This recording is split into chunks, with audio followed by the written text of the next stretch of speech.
think we're on and live, so hello.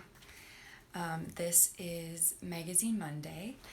Through April, I am doing meditations on Sundays, reading from a magazine that we carry on Mondays, and then doing a product feature on Tuesdays. So today I'm going to be reading from Bitch Fantasy, so you can find this at the shop link in our bio. So today I'm going to be reading about indie game designers, queer time, space, and play. This is by Nina St. Pierre. Okay, so In It to Not Win It is what it's called. The here and now is a prison house, wrote the late theorist and scholar Jose Munoz. We may never touch queerness, but we can feel it as the warm illumination of a horizon imbued with potential. Munoz's work, particularly his 2009 book, Cruising Utopia, encourages us to consider queerness as a portal through which to reimagine time, space, and the body. His ideas, along with those of other theorists such as trans scholar Jack Halberstam's art of queer failure, which embraces failing as a form of anti-capitalist resistance, provide a framework for imagining worlds of multiplicity and equity. These are the kinds of worlds that today's most avant-garde queer video game designers are coding into existence. Video games are a natural vehicle for world building, but queering virtual worlds goes beyond including LGBTQ characters or storylines. Without considering the inclusivity of a game's design mechanics or the labor force behind it, even the most well-meaning design can be reductive or tokenizing. In a study conducted for her book, Gaming at the Edge, Dr. Adrienne Shaw, a Temple University professor and founder of the LGBTQ Video Game Archive, found that representation isn't the primary demand for many queer gamers. How the game is made is equally important. We can think about queerness in relationship to games in a way that goes beyond representation, says Bonnie Ruberg, author of The Queer Games Avant-Garde. You would miss so much of what was interesting if you only looked at the characters. The words, the cuts, the art, Ruberg says that games, like literature, can be read through a queer lens and perhaps more essentially played in ways that are queer. Okay, so this article is really long, so I'm going to jump around a little bit. So if you want to read the whole thing, you got to get the magazine. Okay. It's this multitudinous quality, an imagining into a self and future not yet formed, that feels most queer about MX dress up. When I make games, I'm thinking less about trying to teach privileged people how to care about me, and more about finding people who relate to my experiences some way, says Squinky, this video game designer. Since being queer and trans is a process that involves some amount of self-discovery, I really like the idea of using my work to help others discover new things about themselves. Squinky, a self-taught developer, worked in commercial gaming for years before going to grad school to develop theoretical context and commercial appeal for their work. But even after being named a 2015 Forbes 30 Under 30 in Games, an honorific they met with suspicion, in parentheses and quotes, are these people really engaging with what I'm trying to say in my work, or are they just including me because it makes them look like they care about diversity? They realized that even academic gaming was beholden to economic influence of commercial or AAA gaming, the blockbusters of the gaming world, which is primarily designed by and targeted toward cis white male players between the ages of 18 and 25. The real tension is between video games as a commercial industry versus video games as an artistic practice, says Squinky.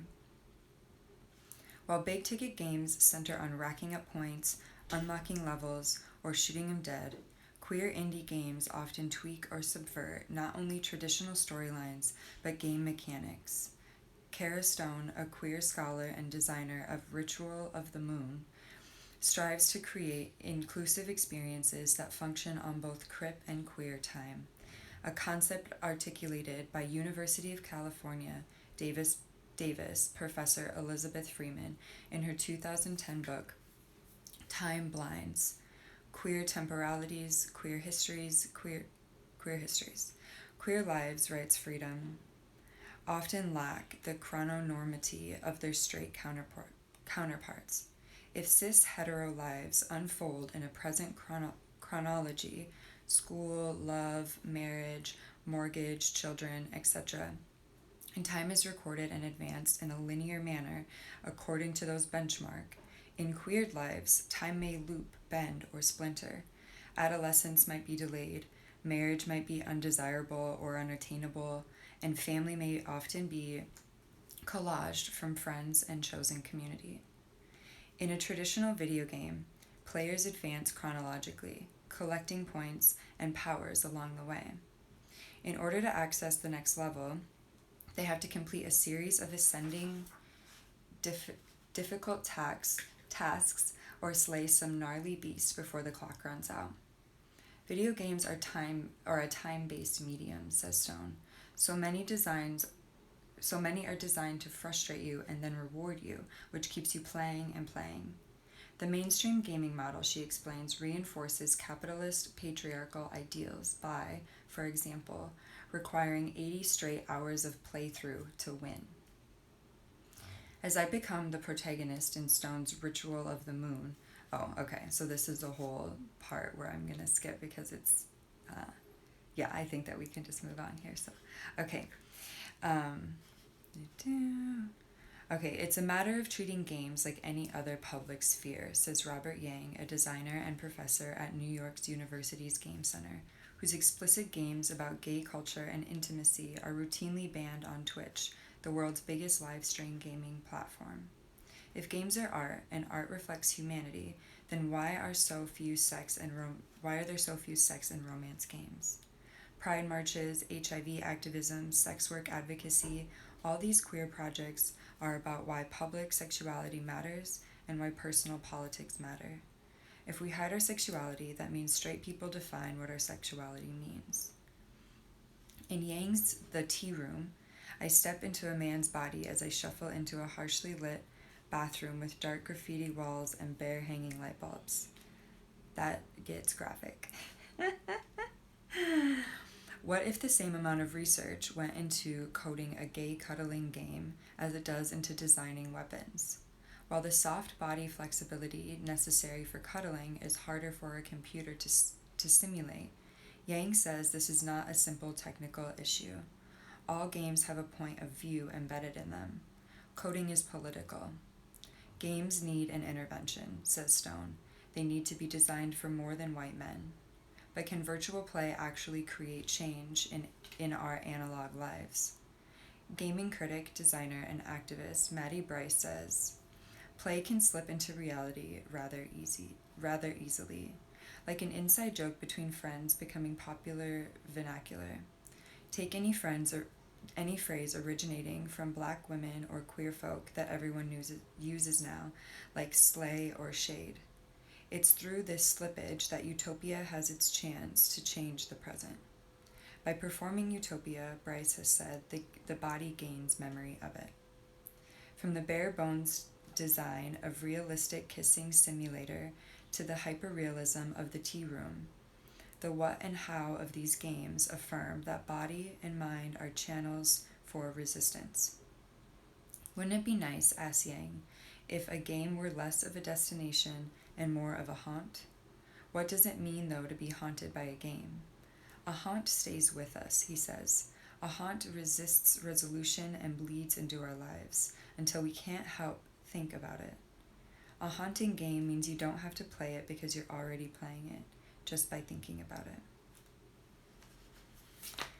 Let me know what you guys thought. I think that this is a really awesome article to address gaming and inclusivity. So I thought that was really cool and I wanted to share it with you guys. And yeah, if you want to read the whole thing, it's at iridaeza, the link in the bio. So I'll see you guys tomorrow for a product feature. And yeah, if you're on Guam, we'll be at a pop-up in May. So see you next week for meditation and magazine. So